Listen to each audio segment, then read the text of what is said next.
CNN Motorsports proudly presents live coverage of the Fram Filters 500K for the NASCAR Busch Grand National Series. Thousands of fans await the command to fire engines here for 43 Busch Grand National machines. Winston Cup and ARCA and Busch Grand National regular drivers in the field today as we get set to go racing under 90-degree temperatures and very humid skies. Nice little cloud cover right now. That's helped the folks in the grandstand somewhat and on pit road and in these race cars. Hi, everybody. I'm Mike Joy. Joining me are fellas that between them share 8 Talladega victories. Darrell Waltrip, Buddy Baker with 4 apiece. Let's turn on our TNN Wayback Machine and take you back to 1975. Hey, that looks like ODW in the 88 car there. And, Baker, you told me to stay in line. Now, what's the deal? Well, here we have Darrell and I going by the start-finishing line there. This is Richard Petty and I fighting it out for the lead. My car gets a little loose and goes down in Richard's lane, and I'm able to hold him off for the win. Yeah, I bet that took his breath away. Well, they've each won 4 apiece here. How do you win at Talladega? What's the secret? Well, Mike, I believe it's being precise. Very precise moves, precision moves, if you will, almost. Being in the right place at the right time. It's really like the Blue Angels. You know, they get up there and they're side by side, inches away, and if one guy makes the wrong move, you got a bad crash, and that's kind of what happens here. You'll hear us talk today a lot about flaps up and flaps down. This is not an air show, but sometimes it turns into one. Buddy, can this be a strategy race? I think so, Mike, but one thing I always try to do is surround myself with talented people so I didn't get myself in trouble. So what I tried to do was get on a lane that was real fast with a bunch of drivers I put a lot of dependence in. All right, what we're going to do is go downstairs, get a little fluorescent paint for Darrell's very tasteful-looking tie as we go meet the pole sitter with Glenn Jarrett. Well, a lot of fluorescent paint on this car, too, Mike. No mistaking who Jeff Purvis is. He doesn't run many Busch Grand National races. Jeff, you come in here, these guys don't like it too much when you come in here and steal their thunder, come to their backyard and take the pole away from them. Have you got something for them today? I don't really know. They seem to think I do. They keep huddling up and leaving me out of the huddle, so I don't really know what they're talking about. But hopefully if I've got a good car right here, they're going to stick around and try to be with me. And if I was in the points battle, that's what I'd try to do. I'd try to get with the fastest non-point car and go with them. Well, he told me right before we went on the air that fastest car was him. He thinks he's got something for him, but before the day's over, he's going to have to contend with that man in black back there, and Randy Pemberton is with him. Well, you might think the man in black would take a Saturday off. Dale Earnhardt is starting on the outside of row 9, and he's the defending champion of this race. Dale, you're starting middle of the pack back here in 18th. What's your early race strategy? Would it be a mixture of patience and aggressiveness? I know you want to go to the front. Well, just sort of wait and see how things shake out here. There's several good cars back here. Schrader and I run good together, and Ernie's not too far back. So we see how things shake out and get maybe a drafting partner and then try to start moving up. But really just want to get things sort of settled down and get in line.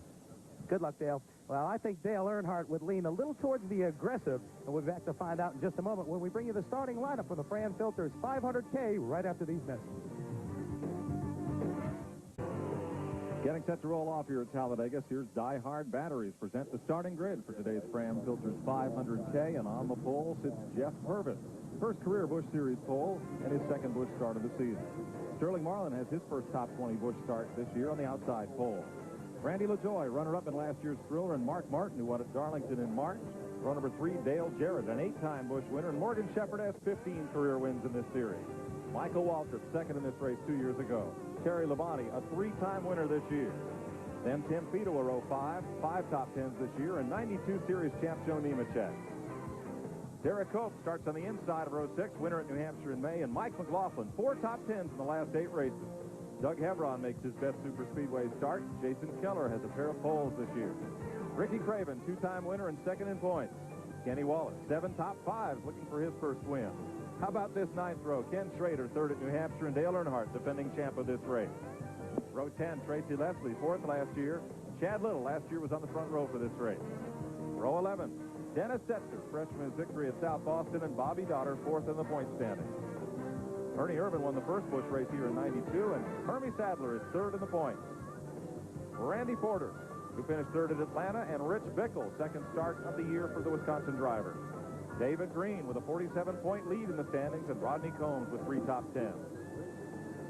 Row 15, Johnny Rumley makes his first start on an oval bigger than a mile. And Larry Pearson, two-time series champion. Dale Fishline, Dave Marcus's Winston Cup crew chief, makes his first start. And Jim Bound with 4 top 10s this year. Mike Wallace, winner at Dover and Milwaukee. And Johnny Benson, who's run third in each of the last 2 races. Elton Sawyer, who got his first win at Myrtle Beach last month. And Steve Grissom, the 93 series champ. Robert Presley has 5 top 10s in the last 6 races. And Harry Gant, winner at Atlanta in March. Tommy Houston finished second at Bristol in April. And Mike Garvey makes his second start in the last 9 races. Dave Rezendi, first time ever at Talladega. And Kevin LePage, the rookie from Vermont, are the provisional starters. And Bobby Labonte takes the champion's provisional to get into the field.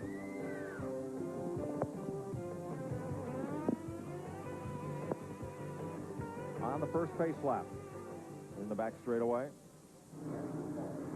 behind the Pontiac Trans Am safety car. Drivers that did not make the field include John Alexander, Troy Beebe, Joe Bessie, Chad Chaffin, Harris Devane, along with Richard Lassiter, Patty Moise, the last car to be bumped, Roy Payne, Stevie Reeves, and Dirk Stevens, drivers who did not qualify for today's event.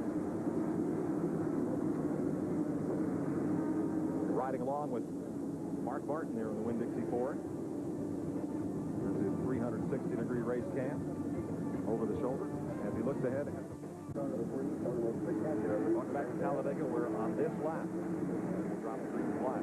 Pick up again with our in-car cameras. Here's Mark Martin in the Winn-Dixie Ford. Look over the shoulder. We'll have a variety of views from each of these cars, but Bobby Donner in the DeWalt Tools Harbor Freight Chevrolet. Getting ready to roll, Ricky Craven forward at the field in his DuPont Finishes Chevrolet. And Ernie Irvin in the Fram Filters Mac Tools Ford Thunderbird.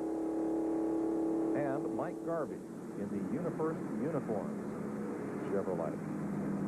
Or excuse me, that's a Pontiac for the Delaware shop, a Pontiac for Mike Garvey. They head out of turn number 4 into the tri-oval, where at Daytona the start-finish line would be even. Bill France built Talladega. He knew people would sit in those seats and see the action on pit road and in the tri-oval, so he moved the start-finish line further down toward turn 1. Roll through the tri-oval. We get set.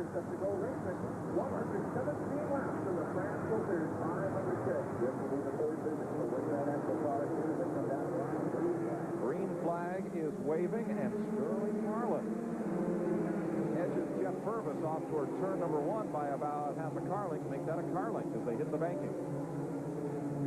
Mike, the one thing you have there on the outside, if you see Marlin on the outside there with Mark Martin right behind him, Mark Martin has been the fastest car in practice all the way up to race time. Yeah, I'm sure Mark and Sterling said, Sterling, you get the jump here, and I'll hop in behind you, and we'll go off and leave old Purvis. But he's holding his own pretty good down the back straightaway.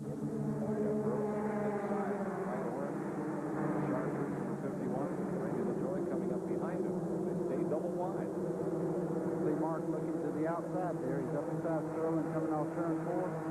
So man, I tell you what. Yeah. And by the way, Sterling, I'm going to pass you coming off turn 4, so be ready. Into the tri-oval, and they'll come down past the end of pit road. Mark Martin has led every Busch race he's run in 1994. Morgan Shepherd right with him. Terry Labonte, Joe Nemechek on the outside row, and then Marlin is shuffled back to 9th place.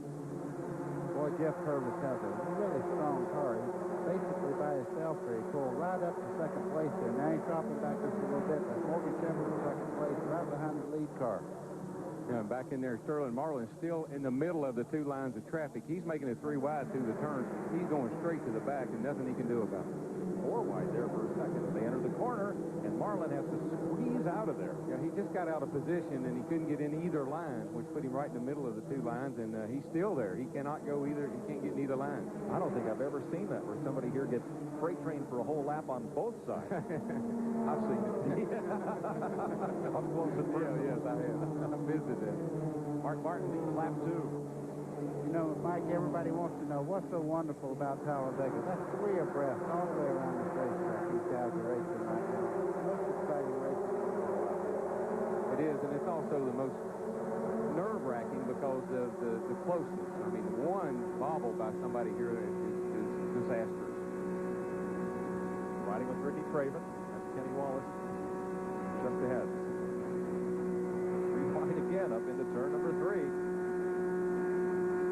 Now 3 cars have established a little bit of a breakaway at the front. Well, I guarantee you they'd love to keep it that way. That's Terry Labonte in third there. If they can break away from that pack and kind of get by themselves and pull away from the pack, and it's a lot safer out there by yourself. Tommy Benson has dropped the cylinder. Look at the 3 single-file cars open up on Jeff Purvis side by side with Nemechek. Mike McLaughlin right behind Nemechek on the outside. Well, you see Purvis there right in the middle of that second pack there. He's in the second lane there, and he's not getting any breaks from anybody. He can't get back in line, and he's falling back as they go. Here comes Marlin with a run back on the inside. This is for 4th place. 3 leaders have hooked up. Everybody else still battling. Whoa, Mike Waltrip just made a move to try to get back in line there, and almost got collected moving around there.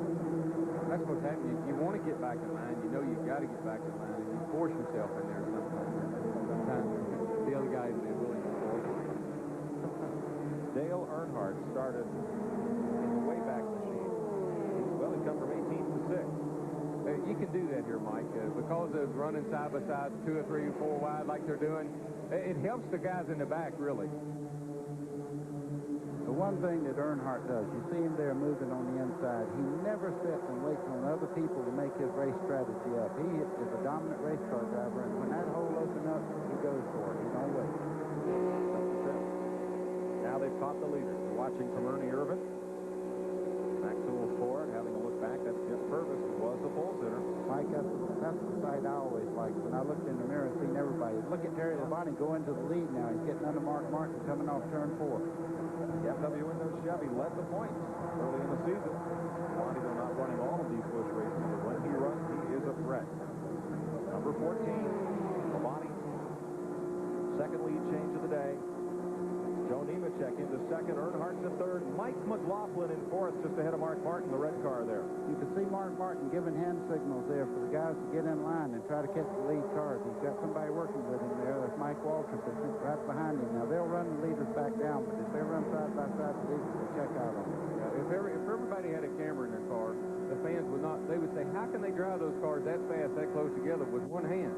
So they got one hand stuck up in the air making signals to the guy behind them, and they're holding the steering wheel with the other. Earnhardt loosens up Mike McLaughlin just a bit. Mike Waltrip's going to go with Earnhardt there. Mark Martin underneath again. 3 wide. Let's go to the pits. Well, a couple of early race problems for some guys as we watch the leaders. Rodney Combs on pit road. He's got trouble with engine. Rich Bickle has trouble with his engine as well. Also, Johnny Benson Jr. has lost a cylinder, and Tommy Houston thinks he has a tire going down. So 4 early race problems for some of the top contenders in the Busch Series. Thanks, Randy. Bottom lane went this time. Yeah, that's Mark Martin. He's very strong. He has some good people with him there. That's Mike Waltrip in second, Sterling Marlin in third, and that's Dale Jarrett right there. That's a real fast lane in there, moving along quite well. See, that's what Mark was telling Michael. The 60 car just fell off the pace all at once.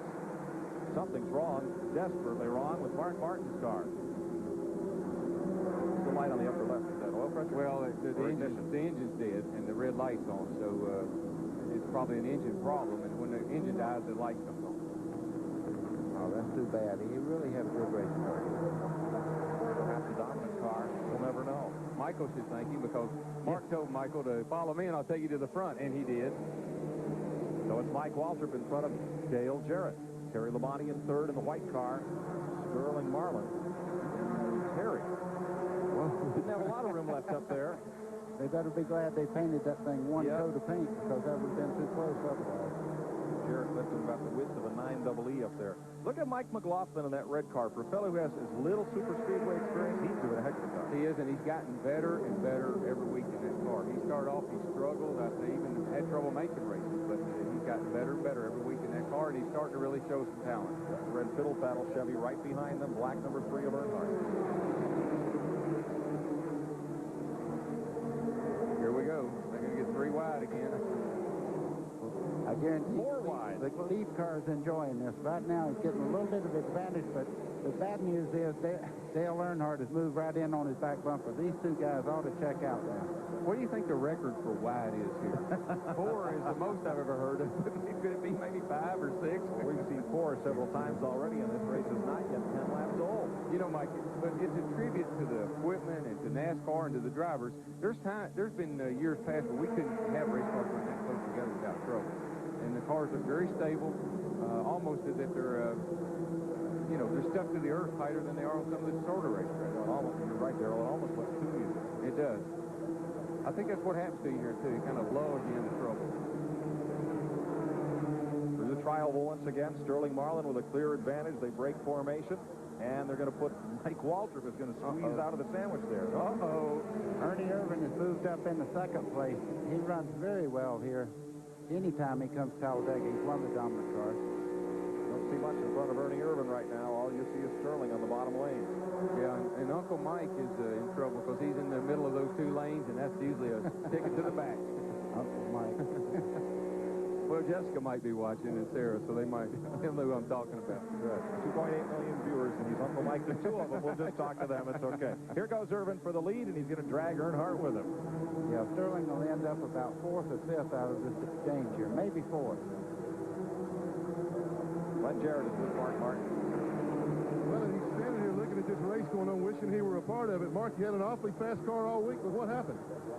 I think we probably broke a piston in the engine. The Winn-Dixie team had me in a great race. Best restrictor plate Busch car I've ever had. That thing was really ran good, handled good. I sure wish we could have run along all day, because it was going to be a lot of fun, but we'll just have to get them next time with this thing. Well, it's been that kind of year for Mark Martin. Last year could do no wrong. This year, nothing but frustration. Mike? Earnhardt for the lead, Glenn. Underneath Ernie Irvin. And that Chevrolet lineup goes right underneath Irvin's Ford. He said something about McLaughlin a while ago. What a great run. He's in 4th place right now. You see him going into 3rd as we speak. This guy is really hooked up, and he's driving way beyond his time on this racetrack. He's doing a super job. Yeah, and he had the good sense to jump right back out in that line, too, and not hang on the bottom and lose time. He's doing a great job. He's in the 34 car behind Earnhardt and Marlin. The outside lane works its way to the front as the Fram Filters 500K is 11 laps old here at Talladega. New leader is Sterling Marlin. Earnhardt in second. Chad Little's muscled his way up to 3rd. I'll show you how it happened. Boy, you just see the 2 lead cars racing there. McLaughlin's in 3rd there. They go down into turn 3. These cars are very evenly matched here. Chad Little made a move down the front straightaway to get by McLaughlin and brought Ernie Irvin with him.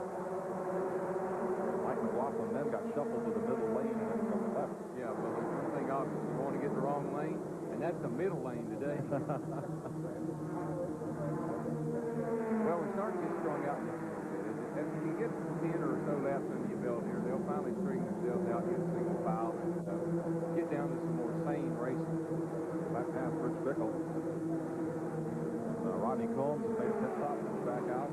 Michael Waltrip appeared to drop a cylinder and stayed way back in the field. He's still running somewhere. Mike, Johnny Benson is in on the tips now. He's had some trouble. He's been in for several laps now. He was 11th in the points. This is not helping his efforts to try to get in the top 10.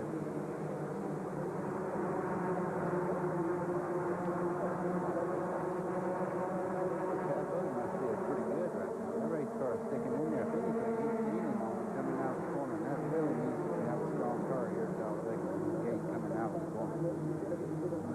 Schrader ticket. Kenny Schrader in the 52. There he is, right side of your screen, the AC Delco car, in 6th place. You notice how the Winston Cup guys, they always find that right up next to the wall outside move on the Busch guys. The Busch guys think that wall is a lot bigger than the Cup guys. I think you're right. They can get slick. Winston guys will slip right up there next to it. The Cup guys and the Busch guys like to stay away from it. Derek Cope moves up into the picture. He's in that Ron Zook number 82. Right behind them is a guy I think is using his head a lot right now. Randy LaJoy has a very strong race car. One fastest in practice. About 7 days late right now. He's riding along back in time. We'll see him at the back of the line right here. He's now the first in the Busch Series regular. Shepard back Chad Little on the inside there. That's killing him until he gets somebody to help him draft. He's already dropped from third all the way back to about sixth now and losing ground fast to the leader. And there's a red farmer's car up in there, too. Chad Little. He's running pretty well. All the Fords are up there running pretty well. Derek Cope won the race at Loudon in this particular car, and it is very, very strong. It's a good race car. I wouldn't be a bit surprised the way it's handling and all. And all these boys know a lot about drafting. Every one of the guys up front right now. You see Cope right now, he's up in the 4th place, and he's really hanging in there. He's with a very good man, too, Schrader. If I was going to pick somebody to draft with all day, it would be Schrader. What we're having happen now is breaking out into about 2 groups. Here we got a fast group, about 15, pulling away from about a medium speed group of about 15. Look at Ernie Irvin right on the very bottom there, and he's got some help, so he's going to go right on up towards the front, too. You get these lines where they're running like this, there's no advantage to being on the outside or inside if you have somebody to help you. It's all momentum. If you can get a good draft and get a run and you can carry it off in the corner and you don't have to lift out of the throttle at all, then you can go right to the front. Same thing will happen to the other line next time. They get a good draft, they get a good run, and they go right to the front. It's really back and forth kind of race. Ernie Irvin gets a tow off Sterling Marlin in the 4 car. Kodak Chevrolet. Derek Cope in 82, who did not qualify for tomorrow's Die Hard 500. Ernie Irvin alongside Earnhardt. All looks real familiar except for the black paint. Where are the Busch cars? There's Jeff Purvis in 51. They're checking Earnhardt out for tough right now. Nobody's helping him. If you notice, the 4 car of Sterling Marlin goes down going in the corner. So whatever the 3 car does, he'll have to do with a little tow from behind. Yeah, well, buddy, I don't feel real sorry for him. I mean, why would you help him? Why would you help the guy that's got a bet? He probably doesn't need any help, to tell you the truth. Sterling's about to feel like the hot dog in the middle of those 2 buns and get squeezed out of the middle here. Oh, he's in that middle line. That's wrong. Chad Little started to move up. He made a very smart decision not to pull across on the front of the 3 car Earnhardt. Tracy Leslie up there in the Detroit Gasket Chevy. On the Busch regulars. This right here is like, if you ever sit in 2 lines of traffic, one move, yours won't. You say, I'm going to get in that other line. Then you get in it, and all of a sudden it doesn't move, and the one you were in is moving. That's kind of what happens to you here. You get in the line, you say, this isn't going anywhere. I'll get in the other one. That doesn't go anywhere. And you see Ernie is very, very smart about this racetrack. Going through the corner there, he split the 2 lines, so neither one of the lines really had an advantage of gaining a lot of ground on him. See him going in the middle part of the racetrack there. You can bust the draft up on the 2nd, 3rd place car that way. Officially, we've had 9 lead changes in 20 laps because they only count 2 leads at the start-finish line. Unofficially, we've probably had about 20 lead changes. We count each time. Trouble up in 2. 1 car is that Derek Cope. 1 car has let go. That is 33, Bobby Labonte. Yeah. The benzene car. Wow, he's had a bad weekend. He had to take some vision. He got his hand up, signaling to the guys behind him. Got trouble. Of course, they can see he's got trouble. Let them know. They'll race around. No caution flag at the hand of the starter as yet. So perhaps Labonte did not dump any fluid down on the racetrack. Back toward the tri-oval, and it looks like we're going to stay green here at 20 laps.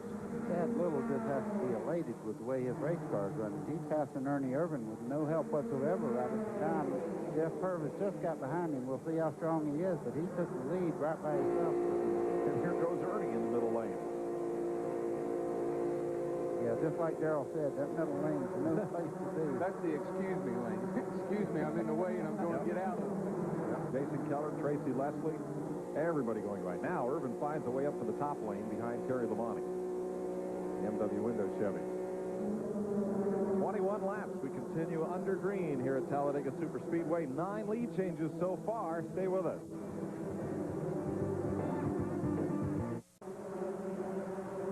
Welcome back to Talladega.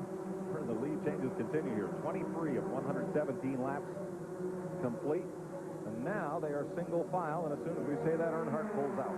Yeah, they don't want to wait much. I tell you the honest truth, if you can stay in the lead, the car runs cooler, it's a lot easier to run in front than it is back in the pack. It's hard to run behind. If you got a fast car, it's hard to run that behind somebody because the thing is, you got to let out the throttle to stay behind you. When you let out the throttle, you get fast. Here comes Sterling Marlin right down on the bottom. Tri-oval. hard groove. Yeah, that won't stick. Oh, sorry, Darrell. 1981. Yep. They always point out the ones you get beat at. Oh, yeah. I mean, you know, I didn't remember a lap car. It wasn't a lap car. I was so busy trying to put a period in the wall. Down there.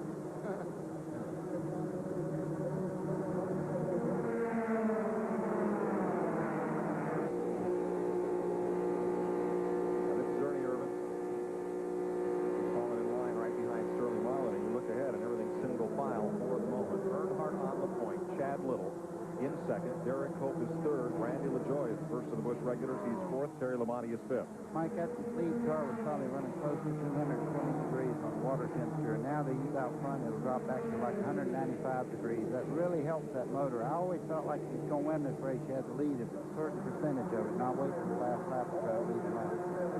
Yeah, I agree with that. These engines, particularly with restrictor plates, are very high compression. The compression can be as high as 18. They produce a bunch of heat. They need some air to keep it good. Derek Cope, he's moved into second here. He's trying Earnhardt on the inside, going into turn 3 with Randy LaJoy right with him. He should make this pass. You know, it just appears that anybody can lead right now. Just get a little momentum going, get a little run going, a little draft, and you can shoot right back into the lead. Dale Earnhardt. Racing here is kind of like, well, having a good relationship. Don't you need a good drafting partner if you're going to run here? Well, you have, and Michael and I and several, Schrader, all of us, we draft good together, work good together, but still it comes down to it. When you won more than they have, and they don't want you to win, they're going to work with somebody else. It's interesting to see the last couple laps of who's with you or who's not. Don't have many friends out there when you get that situation, do you? Well, they'll work with you up to about 10 laps to go, and then you forget them. Even the people in your family will try to beat you then. And then I think they'll hit it right on the head. Depends on how many you've won. You know, if you won a lot here, well, they're going to try to work against you because they know you can win. Mike, you see Randy LaJoy trying to go in the lead for the first time today, but he made a crucial error there. He made that move and didn't get by. Now he's going to go back because the outside line is really moving along. Jason Keller trying to come up and help LaJoy. He's up to 8th place. But look at that bottom line now, gets shuffled back. Keller made it all the way to 4th in that the white car on the bottom. Top lane took over. The sleeper in this race right now is the 14 car of Terry Labonte. He just moves it well. I watched the half car without any help. He seems to be the only race car on the racetrack that does not need a drafting partner to pass somebody. Yeah, I agree with Buddy. Terry's got a strong car. The interesting thing is that the cars that were laid back, not too far behind this lead pack, is caught back up because of all the racing going on. You look back in there now, and you'll see another group of cars catching back up. We'll have another 15-car draft here in a minute. I'd like to take back that last statement. That thing of Jeff Purvis looks like a jet coming around the outside there. Yeah, it's just too early to tell, buddy. Everybody's playing right now and trying each other out. And it's not time to show your hand yet. Kind of like me, I always help back. You got to know when to hold them and know when to fold. And you don't count your money. Thank you, Kenny. Later today on TNN. All right, Chad Little tries it one more time inside in 23. Bayer select fours. There's Ernie Irvin with a look at him. He runs alongside Labonte. The thing that this group has figured out, all of them in this group, 20 of them, is nobody's going anywhere. I can do what I want to do. I can pass at will because nobody's going anywhere. This is the group that's going to run this race, and so everybody's real comfortable making it. Shepard up there, and they're 3 wide again around Michael Waltrip getting lapped. Or rather, that's Bobby Dotter moving up on the inside. Look at that Earnhardt on the bottom and Purvis with him. Well, Purvis has got a great race car. If he gets with Dale Earnhardt, I think he may, I don't know though. Look at Randy LaJoy on the outside. I'm going to quit speculating on who's strong. They're all fast, but they wouldn't be up front. You really can't say. The draft is, it just depends on where you are, how much help you're getting. This is the second time in 3 laps Chad Little's going all the way down to the bottom and all by himself. Now, that's a good sign. When you can run the bottom by yourself and pass people, that's a good sign. See Purvis there in the middle, and just where Darrell said you do not want to be when people are drafting right now. He'll start going back to the pack because he's got nobody behind him. And you can't get in line, see, nobody will help you. You say, oh, yeah. Oh, he's in line. Well, he's not in any line. Not in anybody else's line. That's right. Might help him out a little bit if they spread out up here in the front like looks like they're going to do. Average speed, 188.4 miles an hour. That's pretty quick. That's getting the job done. 6-owner cars are restricted. Chad Little on the inside there. Jason Keller's moved up right behind him. Jason's come from way back in the field now to make a charge for the fight. Darrell, what did it feel like the first time that you ran really well here at Talladega? Oh, I tell you what, it was exciting. Buddy was one of the people I raced with a lot that day. Drafted with him all day long. It was exciting to be able to run good at this great big old racetrack, which is so intimidating. Yeah, I went up after the race and I said, boy, where'd you learn to draft like that? And he said, well, they just told me to hang on and try to get in when I could and make sure nobody didn't pass me in certain places. And I said, well, you learn pretty fast, I'll tell you that. All right, it's Earnhardt, LaJoie, Chad Little, and Derek Cole. We asked Randy LaJoie, what are the key elements for a car to have a real good run here at Talladega? And one of these places, you got to have a good aero body and a pretty good motor. Right now, I think we got both. And I might be lacking a little bit on experience, but I'll give it all my heart that I got. And we'll see what happens. He's got a lot of heart, and it looks like today he's got a lot of car. Yeah, well, we saw that car, I guess one of the first races he drove in that car here about a year or so ago. And I was totally impressed. I couldn't believe how he jumped in that car. And did he win the race? Or did he run second? Run second. Run second. An incredible ride. Chad Little still on the bottom. Derek Cope in the white car with him. The car carries 82. It's a reversal of the numbers Davey Allison carried for that team, 28. That car, Chad Little, is really strong. He's not quite fast enough to get to the edge there on the outside, so he had to hold it down low. If he could go down that back straightaway and stay even with Earnhardt with those other cars behind Earnhardt, that would be really cool. You know what seems to differentiate this from racing for the Sunday money is this isn't Ford against Chevrolet. It's anybody with anybody they can get with. You don't see a lot of that, brand loyalty racing. Not so far. But you don't really hear about that until the races are with anyway. Right. I think you're right. Here at Talladega, 32 laps complete. You're watching Busch Racing live on TNN. We'll be right back. We keep America running. At the world's fastest superspeedway, 3 cars are trying to break out from the field. It's Ernie Irvin up front, Chad Little, and Derek Cope. And there's your 3 Fords, Mike. Yeah. They never line up, one manufacturer against another, do they? Yeah. Let's show you what happened. How this came into play. Earnhardt was leading when we went to break. Yeah, he had the lead here, but Ernie Irvin was coming up on the inside, and Randy LaJoie saw him coming. He said, I'll jump down here in front of Ernie and we'll go back. They did, and of course they pulled that whole inside lane right past Earnhardt. But then they got down here in the turn, they got real excited. They got about 4 wide down there. So it sorts out for the moment with Irvin leading Chad Little, Derek Cope, Dale Earnhardt battling along there with LaJoie. Now that's 2 good ones to battle side by side. They don't need to do that very long. No, they don't. They'll lose a lot of times with these cars running side by side. One of them, the one that's out of line. And right now, that's that Phenaloop car, Randy LaJoie, Chevrolet.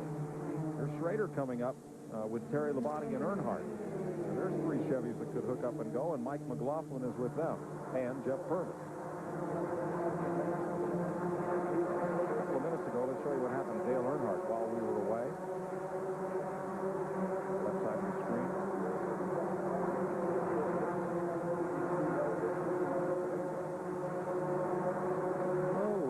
Got little. That was casual contact that almost ended up in a big wreck up there. They barely touched coming off the corner, but these speeds the car just turned up. Just turned hard left coming off the corner. They will run back up there sooner or later. Now, you've seen races where somebody will have a 2-second lead. 2 seconds is the distance from first to 20th place right now. This is incredible racing. I mean, it's hard to explain if you're a race fan. I'm a race driver. It's hard to explain how to do that. Trouble on Randy LaJoie, left side. Glenn is there. Glenn? Well, Mike, he's got some damage to the left side of the car where he got into somebody there. So they have changed the left side tires. Evidently, they thought that the left rear was going down. They're putting fuel in it. I'm not sure what lap are we on. It could be oh, I see now. Yeah, they've got a fender in on that tire. That's the problem. There is a fender in on the left side tire. He had to come in and get that change. You do not want a tire to blow out here. Now they're holding him because he came down pit road too fast. He got into Earnhardt. Yes, he did. Incident we just saw. Let's check with Randy. Well, guys, a significant problem on Kenny Schrader's car. In the cowl area, in between the hood and the windshield, that's where the air is taken into the air filter there. Well, he's had a piece of the hood fly off the car. A little bit of an aftermarket place. Bottom line is NASCAR is asking them to replace it. They want to do it under caution. NASCAR saying you have to do it on the very first pit stop. They're afraid they're going to lose a lap, so a significant problem for Schrader. Schrader's number 52, the AC Delco Chevy, and right behind him, McLaughlin in 34, and Chad Little. NASCAR is very sensitive about the air intake of these engines. I mean, with the restrictor plate, it just takes something like that to alter the flow into the engine, make you have an advantage.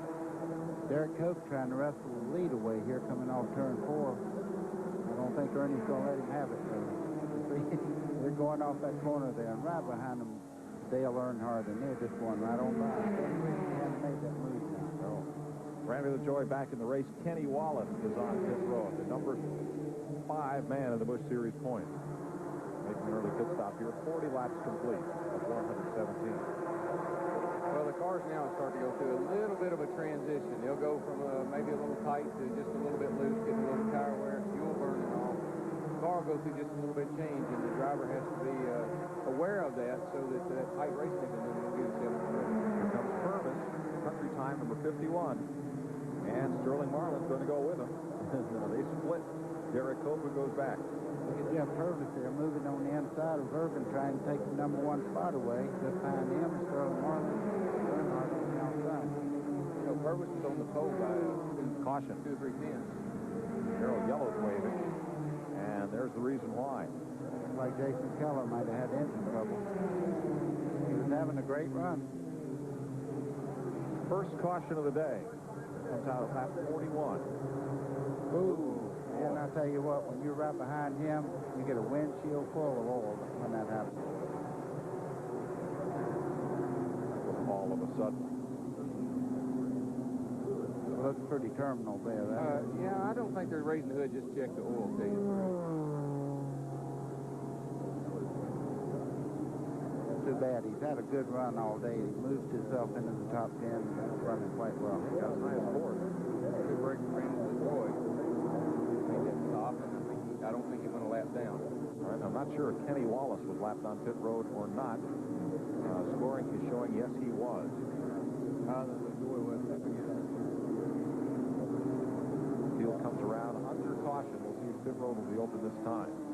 Bad break for him. Because the other man had to pit under green, and that would have been an equalizer for him. So it turned out to be a bad break.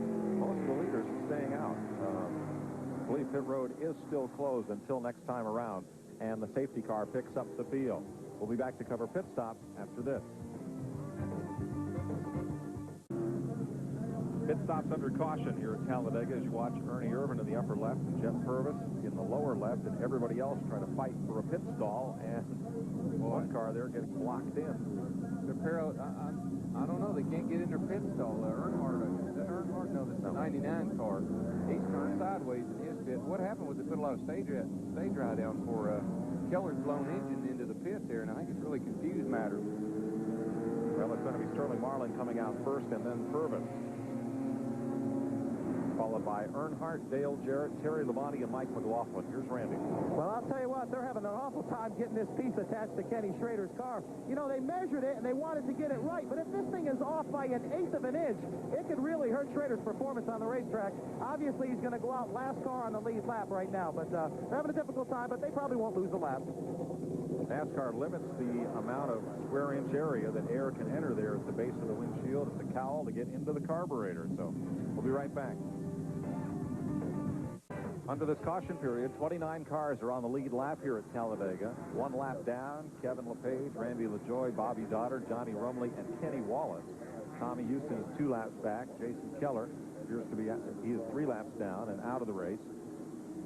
Jim Bound is 7 laps back. Rodney Combs 10 laps in rears. And Johnny Benson is 30 laps down after dropping a cylinder. In the garage, Bobby Labonte, Michael Waltrip, Rich Bickle, and Mark Martin. He's riding with Mike Garvey in the first uniform Chevy. And it looks like we're going to be a lap or two before we go back to green. Apparently Keller put down quite a bit of fluid there at the entrance of turn 3 when that car let go a hole in the oil pan was the report. Well, what they want to do, they want to make sure they blow all that away because sometimes that stay dry is just as slick as oil. Let's go to pit road. Here's Randy. Well, Jason Keller is one of the young Lions running for rookie status in this division here of the Busch Grand National Series.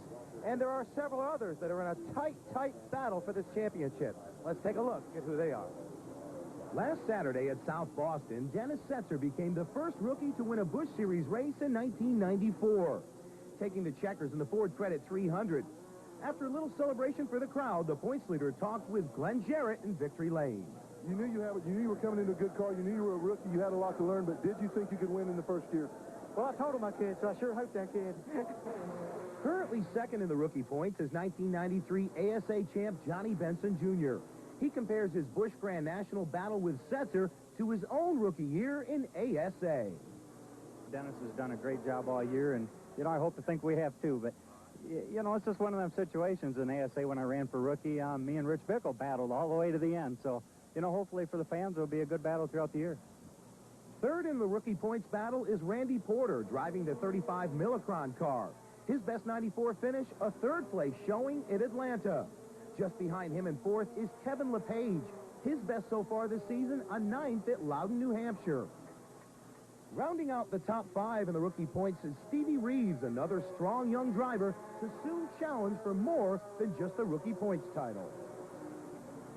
Thanks for that update, Randy. We're getting ready to go back to green. You see Mike Wallace there in that pack. Coming off big win up at Milwaukee. There's Dennis Setzer, who just won on the series in South Boston, Virginia. We go back to his home track next Sunday here on TNN, Hickory, North Carolina.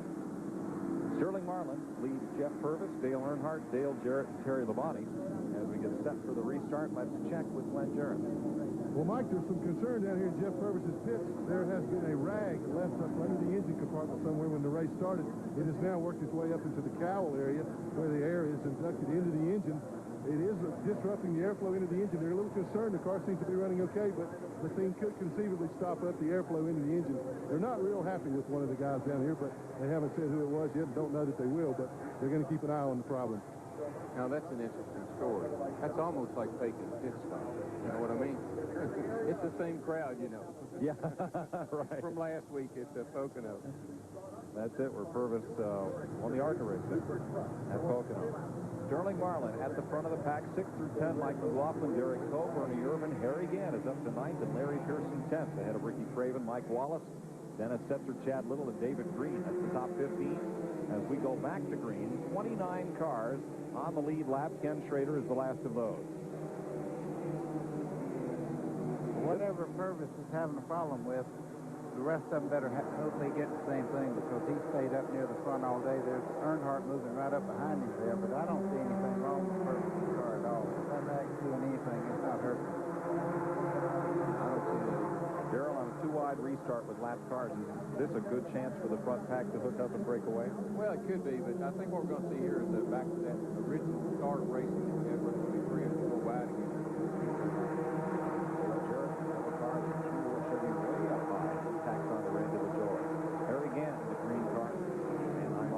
Chevy.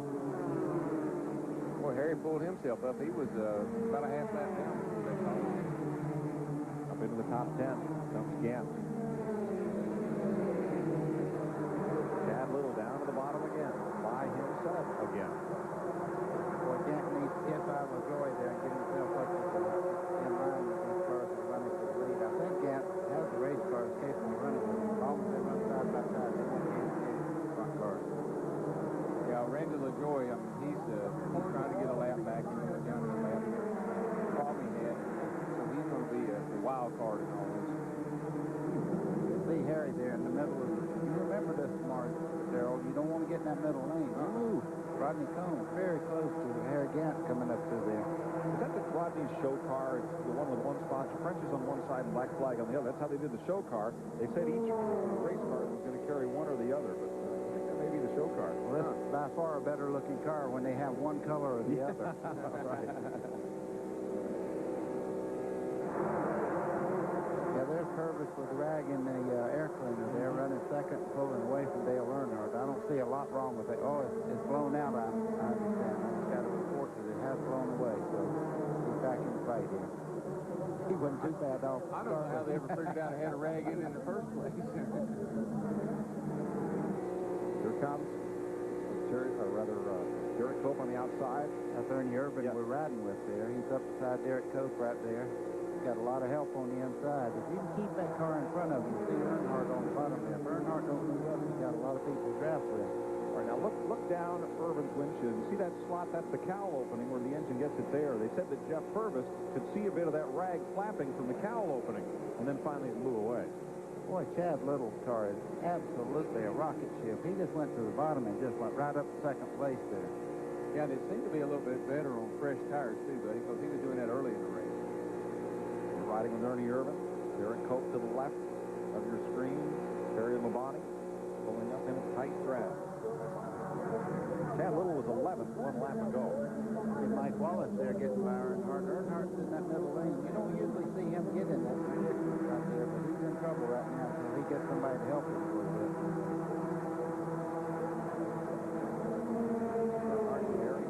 He's got his blinker on right now, but it just Well, as we said that, he moved over into the lower lane there, so he's back in line. He'll move right on back up again. Back across the stripe. 20 cars in this lead draft. Mike, one thing you have to hope right here is that somebody does not make the mistake of hooking the car up towards the front there, because every car from second place back would be involved. If one car crosses up, everybody sits along to the right. We've seen that happen here a couple of times, and it's not a pretty sight. If it's a case of how long can you hold the breath? It basically is. I mean, I know we're talking about how easy it looks and how good the cars look, but this is nerve-wracking. Somebody asked me one time, I said, it's like having a tooth filled. You have the Novocaine, but it still aggravates you all day long. Exactly right. That's exactly right. Look at Terry Labonte drop to the bottom, and here's Earnhardt right before Shepard. And Gant on the outside. Dale Jarrett, 32. And yellow car on the outside of Earnhardt. Now, not all these cars are on the lead lap. LaJoie, for example, is 1 lap down. Most of the rest of that pack, though, are contending for the lead. We are 51 laps complete as Morgan Shepherd makes his move on Dale Earnhardt up front. Sterling Marlin, Jeff Purvis in second. We'll be right back.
There, Sterling Marlin right on his back bumper.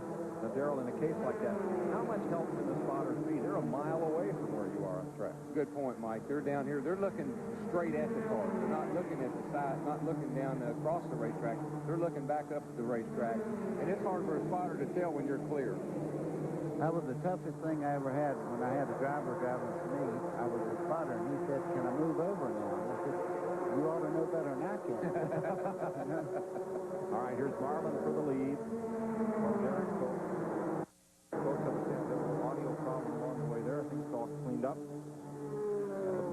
taking the Chevrolet to the front and Earnhardt with him. We're with Ricky Craven in the midst of that pack, and he's got something on his windshield. Yeah, that's a little bit of oil and a little glare off everything around it. He's running quite well. Ricky's getting a lot of experience right now. As all the Busch Grand National drivers are. You notice the Winston Cup drivers pretty much up front, but they're gaining a lot of experience here. And if you beat an Earnhardt, people like that, you really feel good about yourself. Yeah, you do. And, of course, Ricky is in the point battle here. He's second place and just a few points out of first, and he's having a good run. Well, about seventh. He's going to lose a spot or two as Earnhardt battles Derek Cope. Mike Wallace up there, Barry Owens' car, the FPP brake Chevy. I think Mike Wallace might be just on the verge of being really, really good in this sport because he's winning on the Busch Grand National Circuit now. And you see him moving in here. He has a lot of patience, a lot of car control. This boy's going to be heard from, I guarantee you. Something happened. Derek Copeland just slid up the racetrack. Now Purvis has to crank it hard left as he gets 3 wide. Coming in the tri-oval here with Schrader. And Copeland looks like Copeland's drifting back just a little bit. Well, you never know. Well, I can see right there, they're bumping just a little bit there. That's kind of how do you do. I'm not going to give any to you. You see how close they're running there. They're just about to become a little too friendly, I'm afraid. Yeah, that's getting out of control. Whoa. That's right on the verge of getting out of control. It's one thing to do it once, something else to do it twice, but something is really when you do it 4 wide. This is hard to watch. Folks, do not try this at home. No, do not try this at home. This is at 190 miles an hour. You cannot get this many cars in the driveway at once. These cars are running faster under green in a pack than the pole speed. Yeah, they are. They average much faster than they qualify. See Ricky Craven's car there. One thing he's really smart at, he sets his car up. You never see him out of control. The car always works well. And that's what's going to take him to stardom as far as Winston Cup ride when he finally moves up. No, he's a smart young man. 58 laps complete here. Mike Wallace makes a move down on the low side, and 6 cars try and break away from the field. Welcome back to Talladega. We're just past halfway. I'm Mike Joy with Darrell Waltrip, Buddy Baker, Glenn Jarrett, Randy Pemberton. That 6-car breakaway has gone away. As you can see, the pack is all back together once again. Marlin the leader, Earnhardt in second, Morgan Shepherd in third, and Jim Bound with the cars in the garage area. Here's your Stanley mid-race report, brought to you by Stanley Works, delivered in Connecticut for 150 years. Stanley's been making tools and specialty hardware. 9 leaders, 19 lead changes. 9 leaders is a record for this race. They had 24 lead changes last year. That's the record.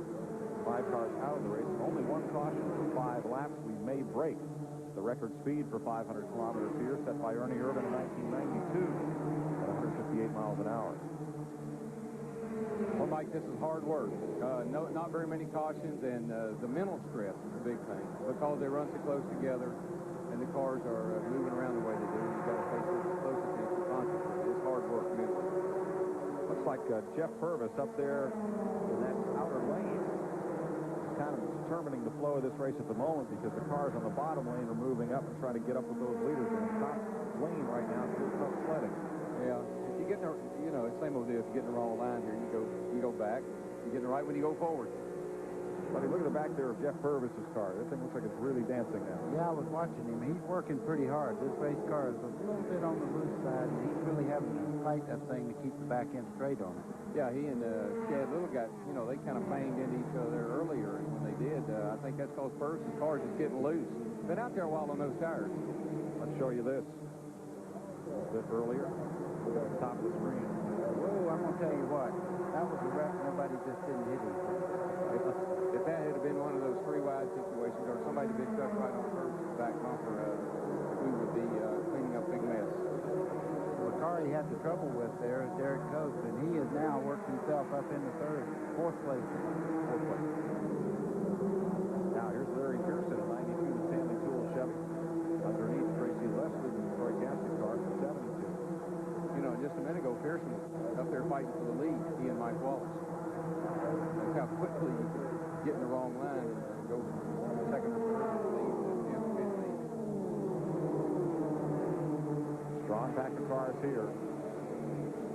back up with the leaders. Sterling Marlin way up on the high side of Kodak shipping.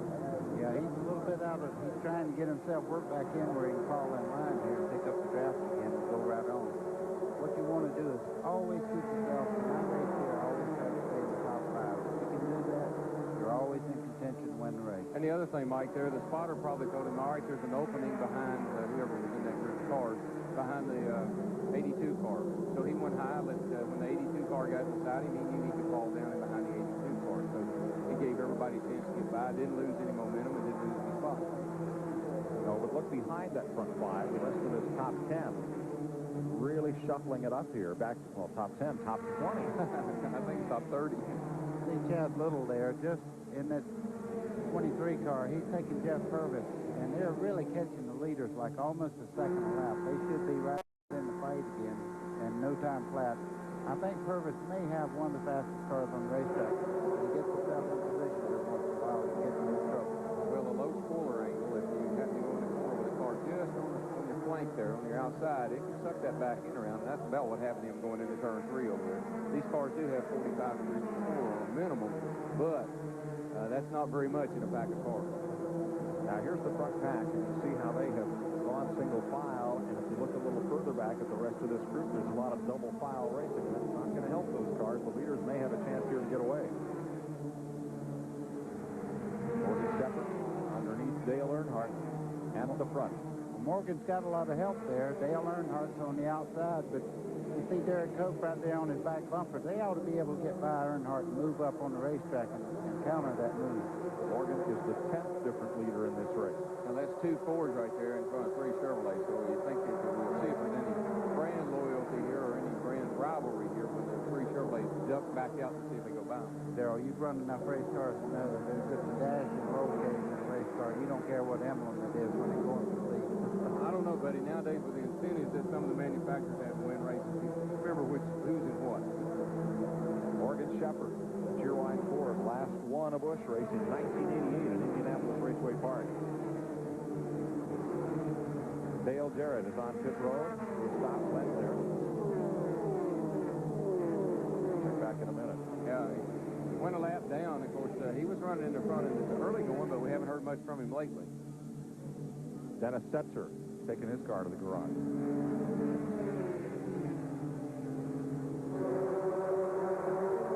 At Talladega, 67 laps are complete of 117 they'll run today.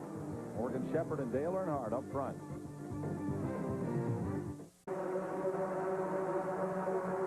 Welcome back to Talladega. Tomorrow is the last episode of Winners for 1994 for this season, the last new episode, and it's a very special tribute show. You won't want to miss it. Neil Bonnet's Winners.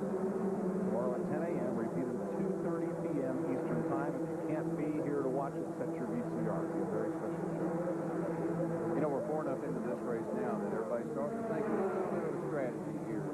I don't think they got to pit again. They pitted it halfway. They may have to make a quick gas and go, but right now everybody's starting to think strategy. Who am I going to dance with?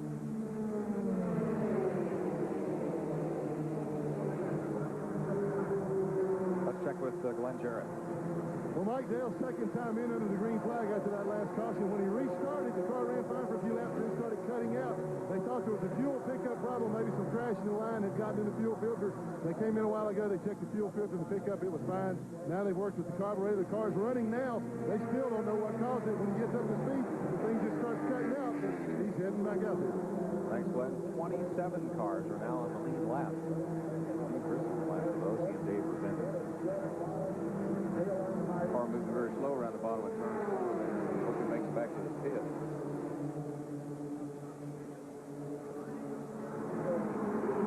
Check with Randy.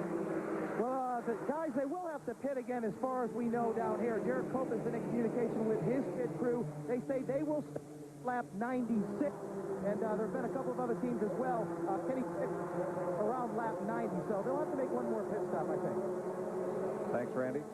That could be real crucial. You know, that's going to separate the field a little bit. Some of these guys got good pit crews, some of them not so good. Of course, the Winston Cup guys should have some advantage there. Sterling Marlin edges ahead. Here comes Earnhardt and Larry Pearson and Mike Wallace, all Chevrolets, up against Morgan Shepherd's Ford on the outside. Morgan's not giving up anything there. He's right on the outside of Earnhardt. He's trying to hold that spot. He does not want to get behind about 8 or 10 cars and have to work his way all the way back up to the front again. But we need to give a call to Pearson. There he is back up there again, and there's Mike Wallace, and we were talking about Busch regulars, and there they are right there at the front right now. You got a whole line of them with Ricky Craven and Mike Wallace and Larry Pearson. They're all doing a real good job of staying right there together.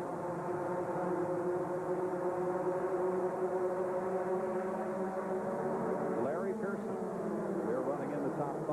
Asked, how do you adjust your driving strategy to run here at Talladega?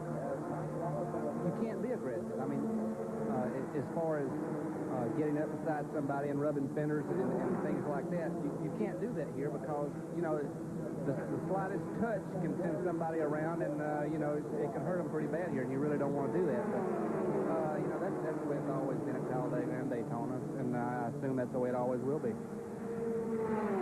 Lots of Larry Pearson as he drafts off Earnhardt and Sterling Marlin. Sounds just like his father then. His father, you'd race him all day long and say, I hadn't seen no David in 2035, and all of a sudden you look up in front of him, there you be. One of the greatest. Single file, the draft goes right now. About 8 space. 8 places back. Set up pretty well. Purvis, bottom, Terry Lamont, Craven, and Morgan Shepherd. Kenny Schrader in that pack.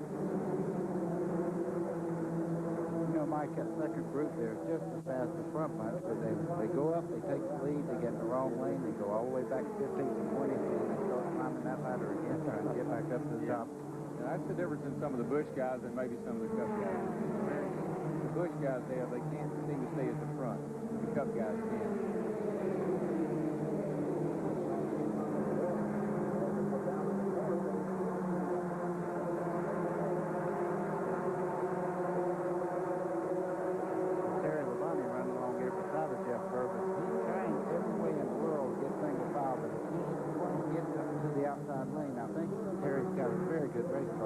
Mike Wallace moving up there over there on the inside.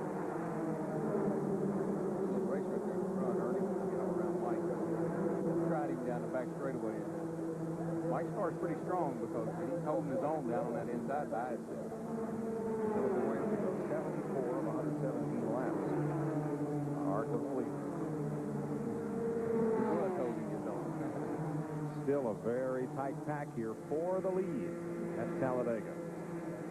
We'll be right back after this.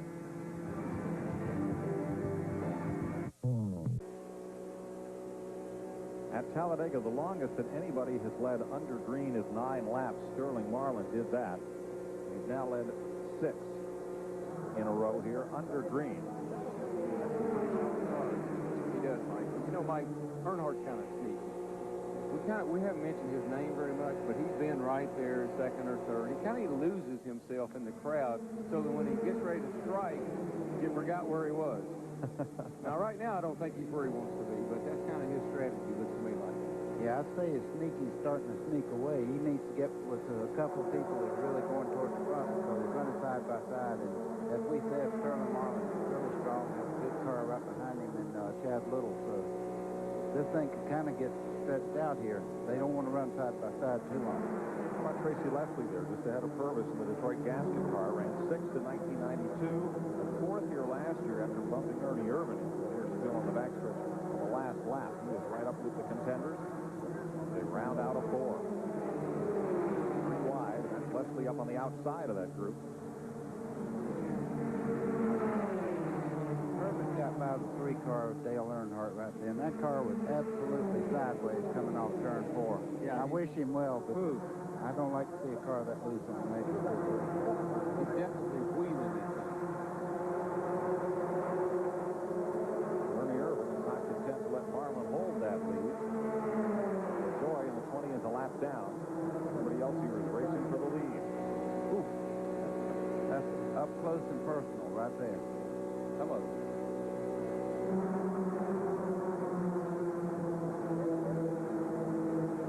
Napa Field standing update. Napa, we keep America running.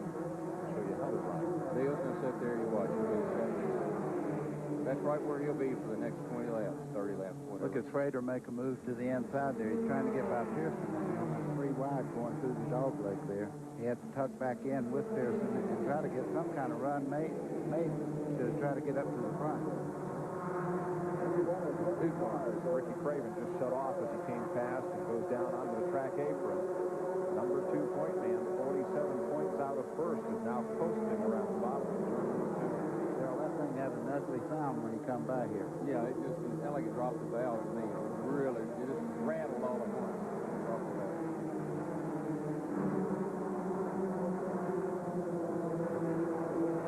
Irvin, Earnhardt, Marlin, and Chad Little, and Tracy Leslie, Jeff Purvis, Morgan Shepherd, Larry Pearson, and to look back at Earnhardt. Pearson's sight right there. And here's Craven. He's going to try to coast it back around to pit road. Well, yeah, I think he's got enough speed to make it back, but that's a long ride. If there is something they can fix on that thing, he's way up in the points. I know he's going, oh, man, this is a long ride here. Well, he just wanted to come here today and run the whole race and get some experience. He was doing a great job, and I know right now he's thinking about points. He's saying, let's see, how many points am I going to lose today? John Munson is Rick Craven's crew chief. Glenn's with him. Glenn? Okay, John, the car shut off, so what happened to it? It seems that we had some engine trouble. The car was running really good. He was doing a heck of a job in the draft. I mean, Ricky said he learned a lot, and we've got a lot of help from Jeff Gordon and a lot of good people. And it's a shame. We wanted to do real well here for DuPont and for everybody, and it just didn't work out.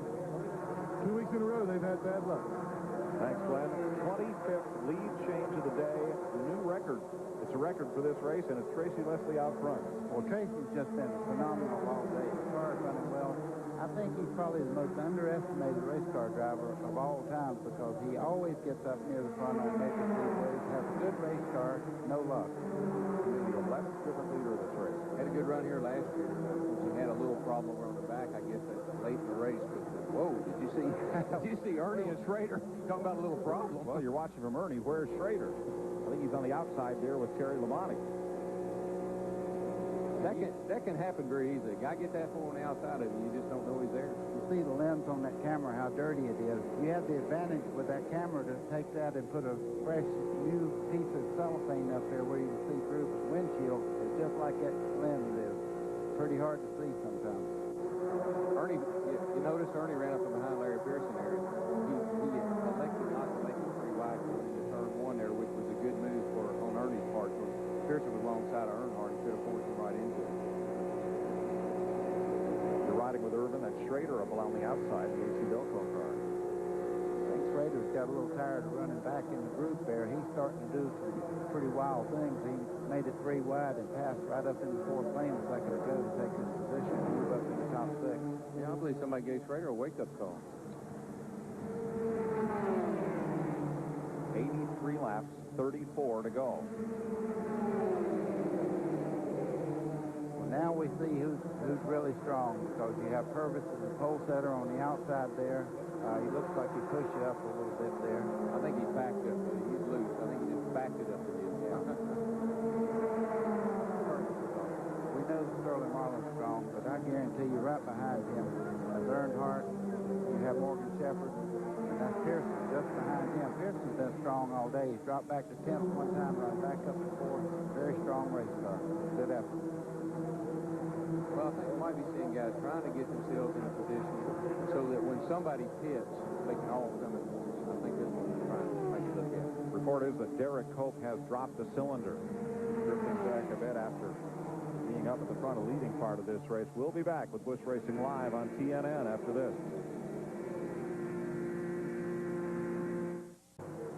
"86 laps complete. Here comes the lead pack, and they keep shuffling it up here at the world's fastest speedway. Sterling Marlin, Dale Earnhardt, Morgan Shepherd, Larry Pearson, Ernie Irvin, the top 5. Chad Little in 6th, Jeff Purvis in 7th, Kenny Schrader is there, Tracy Leslie, Terry Labonte Joe Nemechek, Mike Wallace, Mike McLaughlin, Tim Feedwell, Hermie Sadler, Dale Fishline in his first ever Busch race, and Harry Gant. That's the pack. Well, they're racing too, and I tell you, that 51 car down on the inside, he has got some horsepower. He does that. Of course, he got his hands full too. Well, he's check it out the top right here underneath. That car is really loose. When you pass a car on the inside like that, it jerks it back in around it. We need a hand cam on him. But he's so fast, he didn't have to run side by side very long. No, he's got a lot of straightaway speed, and it makes me think that car is running with the absolute minimum amount of width. He's around in traffic as fast as he is. I believe that's what makes that car fast. That, I believe, is a Ron Pittman engine. In Purvis's car, they get a lot of their equipment from the Morgan McClure shop. That's the other reason. Yeah, right. Let's check with Randy. Well, I'll tell you, a lap or two ago, Larry Pearson was running fourth up and down pit road. Crew chiefs are talking to crew chiefs. They're running 10 pits away, trying to find out when they're going to pit, who they're going to hook up with, so they can make sure that they get back out running in the draft. It's been unbelievable. Crew chiefs are just blowing by me on pit road, trying to figure out. There's also a slight problem on Kenny Schrader's car. He's losing fuel pressure, but looks like we've got 3 cars pitting on like lap 92. The 14 car, Labonte, McLaughlin, and Pearson. They're electing it for lap 92 right now, but we'll see. That could change. Glenn Jarrett? Well, Randy, down here in Sterling Marlin, somewhere around lap 95. All the guys I've talked to have said somewhere between lap 90 and 95. That's the window they need to finish the race on with only 1 can of fuel. If they have to stop on the green, they only want to use 1 dump can. 90 to 95 is when they're going to have to do it. We should see them real soon. Thanks, Glenn. Back there, I'm not sure who it was, I believe that's Robert Presley. Robert said he drifted way back. To add to the cars out of the race, Tommy Houston, Randy Porter, Dale Jarrett, Jason Keller, and Ricky Craven are out of the show. 32 cars are running. 23 of those are on the lead lap. Derek Cope has dropped to the tail end of the lead lap. He has dropped to third. Darrell, Jeff Purvis there. You see that, woo. Well, as we said, that they looked like they were going to make a little contact with Earnhardt there, but Jeff Purvis's car, watch him go down towards the number 1 corner. This race car is trouble. so Harry fast. Gant. Excuse me, buddy. Harry Gant. A lot of smoke from his number 7, and he cuts off the Mannheim Auctions car as he rolls down toward turn number 1. Way down to the bottom, here comes Purvis. He wants the lead from Sterling Marlin. He's awful strong, but so is the 4 car on the outside. They'll probably run side by side down in the corner, and we'll find out which lane is the fastest when we get to the corner down there. Earnhardt lined up with Purvis. And up top, Sterling Marlin with the man you're riding with, Ernie Irvin. Boy, that 51 car is a loose car. That makes it fast. If he can hang on to that race car with it that loose, it doesn't bog the engine down. He can go fast. He just drove her to the front, proving that it is a fast race car. Back to complete lap 91. Fuel stops under green. Should begin next lap.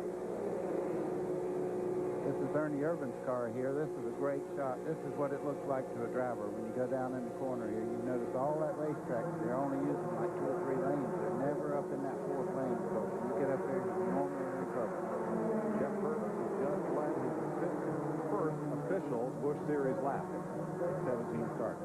See Derek Cope on the inside there. He's experienced in trouble now. And, you know, Purvis, he set on pole by better than 3 tenths over Sterling Marlin. So that in itself proved that he has a very I think fast the leaders are coming in as we speak right now. I see Purvis dropping off. You notice a lot of these guys are coming together. They're grouping up. Here they go. And Marlin will lead them in. He went past Purvis and Ernie Irvin. Quite a group of them coming in here. And there's Gant posting in. Now, Mike, that's not monkey see, monkey do. What they're trying to do is all the fast cars stop together, go back out in that wad where they can get away from all the other cars when they go back out the pit. So, yeah, even doing it this way, got a problem with the 4 car. Here's Glenn. Sterling Marlin brought it in. As I said, 1 can of fuel, and he's away. No tire changes, no adjustments, and Purvis beats him out. They were putting lug nuts on the right rear of the 4 car. Must have been a miscue as to whether or not they would change tires. I bet it was. That's probably what they did. Just took the lugs off, expecting to change the right rear, and the guy said, no tire change, just fuel, and the guy had to run them back up. Well, this crowd of cars is made a stop. We'll sort out who's leading and who's not just as soon as we come back.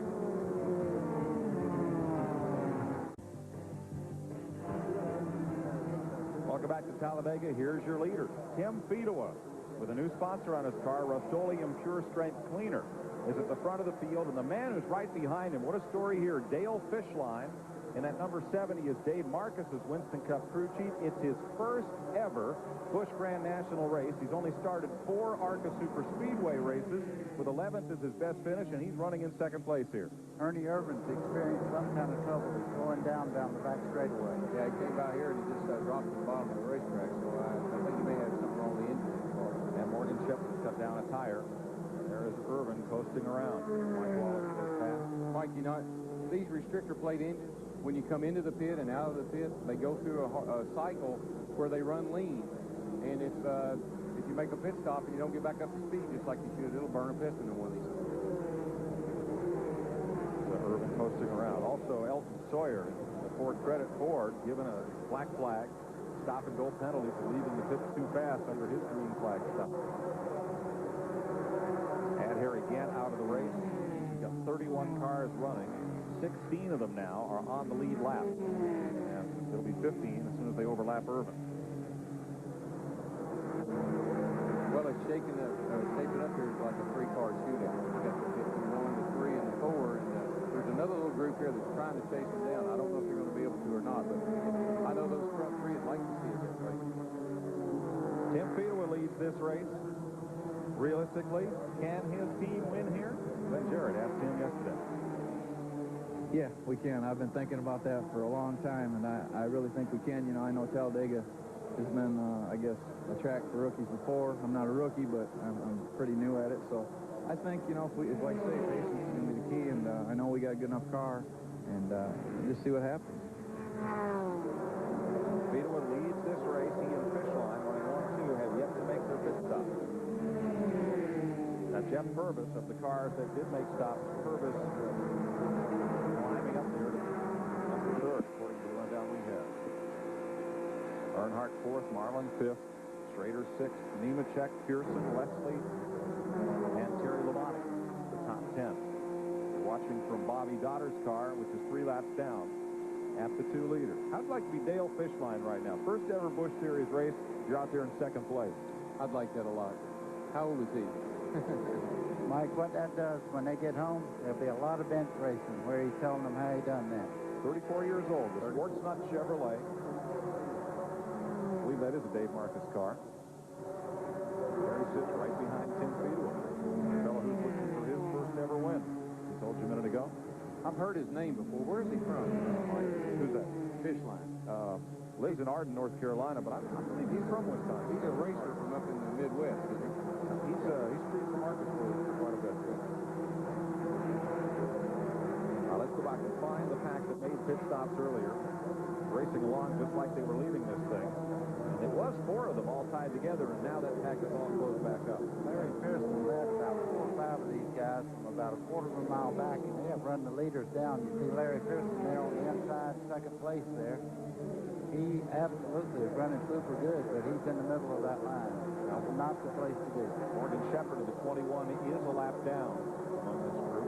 Oh, did he stop and change tires? Cut a tire. Keep in mind, this pack is not leading this race. They're running from 3rd on back. It's like that old song, it's just a matter of time. When these other guys stop, that will be the race lead right there. 17 laps to go.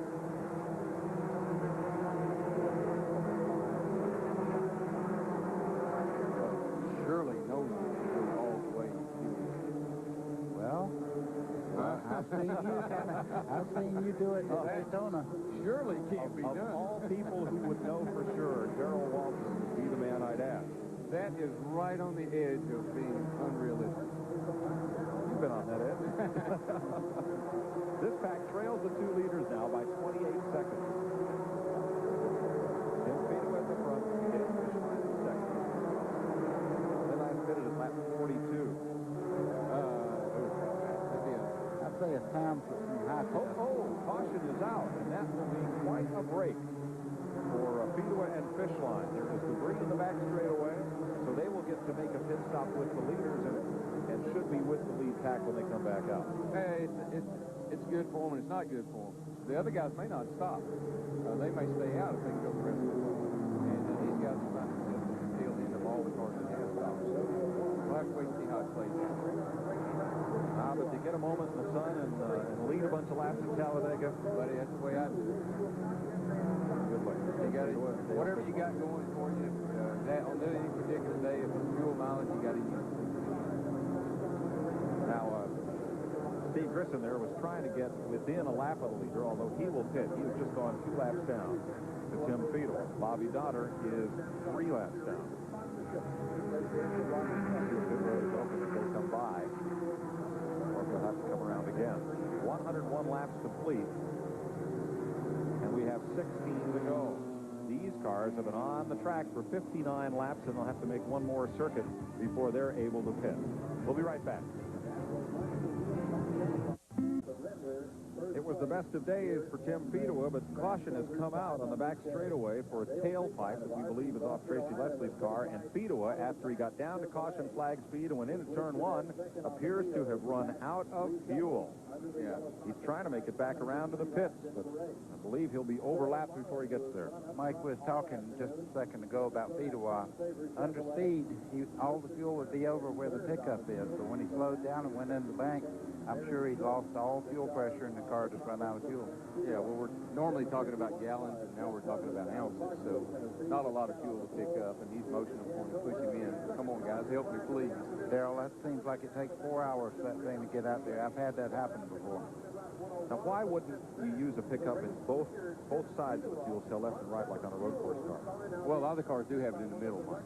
They have a box in the middle with flapper doors, and that way it catches fuel when it's moving across the cell from either side. Very few cars nowadays have just a single pickup. They have a central pickup. But if it was in the left rear, if they had a small pickup in the left rear, he wouldn't have done that. When the fuel went to the left side. Fuel cell can hold 22 gallons. The key is getting it all to the carburetor.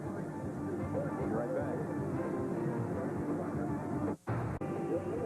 Well, Tim Fiedler had a lengthy pit stop. He had to be pushed in by the wrecker to get to his pit, and is now back out on the speedway and fuel. Glenn recap that stop. Well, Mike, when he brought the car in, obviously it was coasting, not running at its own speed. They had to put some ether in it to fire it up. It took him 4 or 5 times to get the car started. They pushed him off. As you can see, they were pushing him out of the pits, trying to get the thing to fire up. The ether finally caused the thing to fire up. They pushed him out of the pit, but by the time he got to the end of pit road, the cars on the racetrack had already passed him by. NASCAR felt that they had passed him. He had lost a lap, so they had to stop him at the end of pit road. He did lose a lap. A lot of long faces down here, but boy, he had a great run going. You saw the official there with the what we call a lollipop sign. It's a stop or go sign, and as cars come around and get lined up for the restart, which is going to happen in a lap. You'll see on the outside wall as Fiedler moves up here that there is a line on the outside wall that official at the end of pit road has to look at, and when the pace car gets to that line on the outside wall, he has to turn that stop sign. There's no judgment call involved. He has to turn it. And there's where he stands and would hold that car for the pack to come by. And that's what happened to Tim. Darrell, you made a very interesting observation that Fiedler did not come in because the pit road was closed. Would you explain a little bit about that? Well, of course, the deal is you don't come in the pit when the pit road is closed. But if you do, it's not that serious of a penalty. It's only go to the end of the longest line, which may be the lap down line or maybe the cars on the lead lap line. But for him, he could have come in, took the fuel, not lost the lap, went to the end of the longest line, and he'd be in great shape right there. Take the penalty and still be on the lead lap. Check the brand. Notes down here. I'm getting ready to talk to my brother Ryan, who's Larry Pearson's crew chief. 52 team just handed us a note. Want to know if they can run with you. What's the story? They run better with you guys behind or in front? We run pretty good with somebody tough stuff right behind us, but it's really what partner you're with. We're looking for a good dancing partner right now. So we're trying to figure out who we're going to run with. We saw the 3-car, and those guys are really stout, so we don't know who we're going to work with yet. You guys are conferring a lot about fuel, Ryan. You only got one can of fuel on that last stop. Can you guys make it all the way on that one can? Yeah, we can make it all the way. We're just trying to be real conservative here, make sure we don't waste any gas. Thanks. 12 laps to go. 11 when they come around to the restart. Point leader David Green is on the lead lap. He is 12th. Point standing runner-up Ricky Craven is in the garage. Hermie Sadler came in here 3rd in the points. He's running 10th right now. Bobby Dotter is in 24th, 2 laps down. He was the 4th place point man, and Kenny Wallace is 3 laps down in 26th. That completes the top 5 in points coming into this race. It's Sterling Marlin at the front, Jeff Purvis, Kenny Schrader, Dale Earnhardt, Larry Pearson, Tracy Leslie, Joe Nemechek, and Terry Labonte, the top 8. And Chad Little, Hermie Sadler, Mike McLaughlin, David Green, Mike Wallace, Dale Fishline, and at the tail end of the lead lap is the 79 of Dave Resende. He is on the tail end of the lead lap in 15th position as we get ready to restart. Well, those guys really didn't give the leaders the courtesy that they deserved. You're late in the race particularly. They need to let those guys go. Yeah, the guys that are racing for first place had to line up behind 2 lap cars there, and it really messed up the cars. Now everybody's trying to sort it out and get it back up in front where they belong as far as Zero of Mike Garvey was also at the tail end of the lead lap, so they are lead lap cars. They were entitled to start there. Now Sterling Marlin has put them a lap down, and here comes the rest of the pack. It's a dogfight again. just behind Sterling there. It's Feedaway. I know he's wishing he was back in the lead lap right now because he seems to have a very good race car. Earnhardt's going to do everything he can now to get up to Sterling. 3 wide as they come up through turns 3 and 4. Morgan Shepherd in that pack is 1 lap down. Sterling will be a factor in the outcome of this race. I'm not sure where, but he's got a good car. He's led this thing more than anybody else, and he's going to be a factor in the outcome of this race. 10 laps to go. They come to start finish. Look at Schrader and Purvis trying to find some racing room, some clear room to get up with those leaders. Okay, Mike, Darrell, no more friends. This is it. Right. It's all on the table now, guys. There will be no friends. Everybody makes a move now. It'll count. I like what Pemberton said there in his interview. We're looking for someone who's trying to decide who we're going to go with. I don't think so. You go with whoever will go with you or whoever looks like the best shot. All right, we're going to take this race to the checkered flag when we come back to Talladega. 9.5 laps to go. We'll be right back. 8 laps to go as they round out of turn number 2. Sterling Marlin, Dale Earnhardt, the lap car of Morgan Shepherd, and Randy LaJoy, giving Marlin and Earnhardt a little bit of breathing room here. Grayson Leslie just out of the frame there, just behind LaJoy. I know he's wishing he could get up there, but Darrell noticed he has a little bit of a problem himself out on the car, and I don't think he has the power to get up there. But this car coming up there, Kenny Schrader, Purvis, these guys have a lot of race cars. If they can get up there, it's going to be exciting. Yeah, well, the sad, not sad, everybody's racing for the best finish they can get. That's the name of the game. But when lap cars are a factor in the last 10 laps of a race, like they were on the restart, and now they're in the hunt here for the finish, it's frustrating to the drivers that are behind them. And they can't just pull over and let it go. It's pretty frustrating. The graphic on the board, the highest placed Ford in this field right now is Chad Little in 8th place. Robert Presley down on the bottom. Here comes Little. Well, I'm not sure that Chad Little don't have the fastest race car in the whole field, but he just cannot get in the position he needs to go up to the front. He just don't have enough time, buddy. Right now, if things stay the way they are, it's going to be a shootout between Dale and I wonder, Darrell, if they keep leaving Chad Little the bottom, he's really been able to rocket into turn 1 right down on the apron. Well, he might be able to get some help, but right now it's just every man for himself, and it's hard to get anything going. You're protecting whatever position you're in. Back to turn 1. 6 laps to go.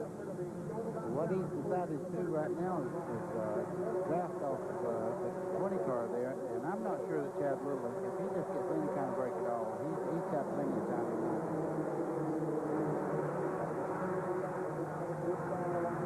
Little breaks out of line with Schrader.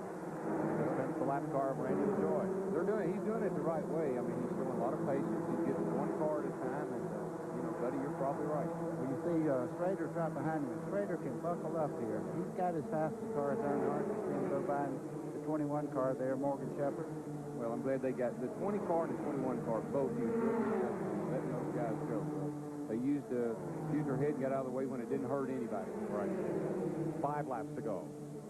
Single file among the front 4. That kind of pink-looking car there running about 6th place. That's the pole setter, Jeff Purvis. We know he has a lot of straightaway speed. If he get hooked up with Schrader or any of those guys, he has a car at 10th place. He could run the race also. Here comes Little again, back down on the bottom in the Bayer Select Ford. But where's his help? He doesn't need any. I don't think he can get the job done like yet. That just cost him right there. That ain't going to get the job done. All that's going to do. He's in trouble right now. If anybody, if Purvis would fall down there with him, I mean, then if they only knew what we knew. But yeah, that's when you'd like to just get in there with him to help him just a little bit, because he needs to get in the line. He's dropping back right now. He's all the way back to fourth, now fifth, and going back. Purvis is not going to let him in. You know, it's almost like every one of those cars in the top lane's got a bow tie on the front and back bumper. There's that one poor little blue oval Ford down on the bottom, and now it looks like Shepard's going to help him. I don't know how much help that will be now. He had one good shot and almost got there. Yeah, you can't do it by yourself. That's the in-car camera of Garvey there down the back straightaway. That gives you a good idea what that back straightaway looks like. It looks like a landing field when you go down through there. Then you run into the bank like the side of the building. Right now, Sterling is thinking, I can get away from these guys. All he's doing is making it easier for them to pass him. The further away he gets from Dale right now, because it gives him the momentum to slingshot by him. You see Purvis moving up on the inside there, getting by Tracy Leslie. Move up another spot. He's now in fourth. All right, 3 laps to go. Who do you like? I like them all, man. That's a nice part of being up here. They're all my friends. I pull for every one of them. Well, I go with Dale. I mean, he's right where he needs to be. I told you all that he sits there in second place, third place. Oh, he and Schrader get together. You see Purvis going on the outside now. Whoa. I don't go with Dale anymore. Here comes Terry Labonte in 14 on the bottom, but it is Schrader who has made the move up to second, right behind Sterling Marlin now. I think I said earlier today, you can never count out the ice. 14 car Terry Labonte is as tough as they come. Boy, how many more laps we got to go here? 2. Right about now. 2 laps to go. Well, I don't know. I feel Earnhardt has a unique way of finding somebody that'll do something that'll help him. I don't know how he does it. Give me the second place car with a lap to go. I think that's the problem. He's got a Sterling should win it if these things go. Darryl, you won it for the last lap. I have to lead, but right now it's their position to try to get into. I think Schrader is going to get by them. There goes Terry Labonte with him. He makes a big opening there. Notice the 4 car dropping way back. They shot by him on the bottom. The draft does that. When 2 cars go by, it absolutely throws up the wall there. It's just like running into a water wall. Schrader's in the front, and Labonte, ooh, look at Earnhardt, almost to the grass as Purvis works Sterling Marlin down the racetrack. Wow. I'm telling you. Earnhardt was almost in the grass. White flag, last lap. Schrader and Labonte will slug it out for the lead. Look at this fight for third. Earnhardt has it on the one. 2-car breakaway by 5 car lengths. It ain't over, boys. I'm telling you, these 2 guys in front of us setting it up. Mike, if this was Daytona, it would make you move down the back straightaway, but the real place to make you move here is down the front straightaway, because the start-finish line is almost going into turn 1. Pearson there battling Tracy Leslie, but up front. See, Dale and Sterling are coming at a high. They're much quicker than the 2 cars in front. They're going to have a shot at him right here in the crowd. And Dale, there he is. Somebody's going to have to block him, or he's going to be right here. Earnhardt pulling up on Labonte. Schrader takes it down. Labonte kind of pinned at the bottom, comes back up. Kenny Schrader's going to lead him. Here comes Earnhardt, and 3 abreast for second. Give second to Labonte. I believe Earnhardt is third by inches, and Marlin fourth. Purvis fifth. Kenny Schrader gets his second career win in the Busch Series and his first September 1989 at Dover. Man, they don't get no better than that. It don't. That's a great finish, and you can tell, folks, we know all about what we're talking about. Now, they were speculating at home right along with you. Well, even I've been there, and I know it's kind of like you're never sure until you get that. The start, like Buddy said, the start-finish line is so far down there, it's hard to really know who's going to win this thing. I don't know who thought that up. They may say it was a sales ticket, but it's been a driver's nightmare. I've lost my inches right there. Yeah, if you went by car length here, it's a landslide. Oh, yeah, it is. There's a happy young man right there. He works hard. Is one of the hardest working guys I know. Tim Cahoon? Yeah. Randy's with him. I was with him, guys. They just gave a huge dose of Gatorade. This guy's a happy young man. He can't see anything. We're going to get him over here. Tim, congratulations. You had a heck of a race car. Kenny did a good job for you. Yeah, I got to say thanks to AC Delco people, Ron Hutter for the motor, We went from worst to first. Everything went good. The boys did a good job. I just want to say hi to some of my friends in Chicago and Pennsylvania that were watching. I hope we put on a good show for you. It was a lot of fun on this end. All right. Schrader the winner, Labonte second, Earnhardt, Purvis, Marlin, unofficially the top 5. Hermie Sadler, Chad Little, Mike McLaughlin, Mike Wallace, Joe Nemechek. The top 10 unofficially. We'll be right back to meet the winner. Welcome back to Talladega. Kenny Schrader has won a stunner. Here at Talladega, taking the lead from Sterling Marlin with a lap to go. Running down to victory lane, where Glenn Jarrett's setting up there to talk to Schrader. Maybe a brief ceremony, as he's got to practice his Winston Cup car for the Die Hard 500 tomorrow. To victory lane. Glenn? Well, thanks, Mike. I've been kidding this guy all year. Back for about 2 years now, when I was going to get to talk to him in victory lane again. You made your move early, and it paid off. Yeah, I'll tell you what, I don't know. It just looked like it was time to go to me, so we went and had Terry behind me, and boy, I owe a lot to Terry because, you know, he hung with me, got me up there, didn't leave me hanging. He is my teammate. Did you see the black car coming on the last lap? Yeah, I saw the black car coming, but I knew Terry wanted the second, you know, just as bad as I wanted first, so he was going to do everything to hold him off. I don't think there's anybody down here that wanted to win more than Ken Schrader. Well, this is real nice. We sure like it for AC Delco and Chevrolet and Budweiser and that. But we kind of got to get that race tomorrow. That's the biggie. Okay, good luck to you, Ken. We're going to let him celebrate. Let's go down to Randy Pemberton. Well, Terry Labonte with a good, strong run. He just let out an O. I think you wanted it, I know, but it was still a heck of an effort. Well, you know, we were close all back.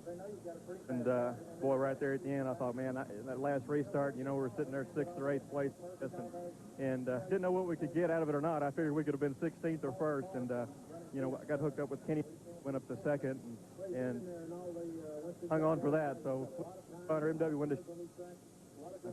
Try again next week. Great run for Terry Labonte. He's got a couple of wins in this series, and it seems he is always strong when they go to the super speedways. 14 cars finished on the lead lap at Talladega today. Earnhardt was 3rd, and said it may be the last run for that car. It's going into the museum. Jeff Purvis for 4th, Sterling Marlin for 5th. We'll take you back through the field and talk to some more of the drivers when we come back to Talladega after this word. Jeff Purvis started this race from the pole and perhaps had the loosest race car of all today. You saw that car really dancing up at the banking, but he rewarded that run with a 5th place finish. Let's go down to Randy. Mike, Joey, and the guys were commenting that your car was loose a little bit today. They enjoyed watching you run with it. You did a great job. Nice car and good finish for you, 5th place today. Yeah, we really did have a good car. The Hoosier tires ran good all day, and you know, my crew got me in and out of the pit good and came up short. The car was a little bit loose, and you know, I was scared to tighten it up because it just wouldn't keep up. I didn't feel like, so we just ran it loose. Did you realize how much of a crapshoot it could be with 10 guys going for it at the end there? Anyone could win, it looked like. I figured it down pretty early. About 10 laps into the race, and they weren't going to let any few cars go, and so it was going to be a dice roll as to who was going to win. But you know, I had a lot of fun, and you know, I passed a lot of people, and I got passed a lot today. So you know, we just came up a little bit short. Might we see you more around on the Busch Series and the Winston Cup Series? Yeah, we're going to be around. We're planning on running, you know, the Winston Cup schedule, trying to run the whole schedule next year, and run a pretty good limited amount of Busch races. But we had fun today. That's the main thing. Congratulations. This is definitely one young man. Mike Joy? Thanks, Randy, the fellow who finished 8th today. Strong result for one of the Busch regulars and a bit of a surprise for a rookie to run in the top 10 and be with the lead pack all day.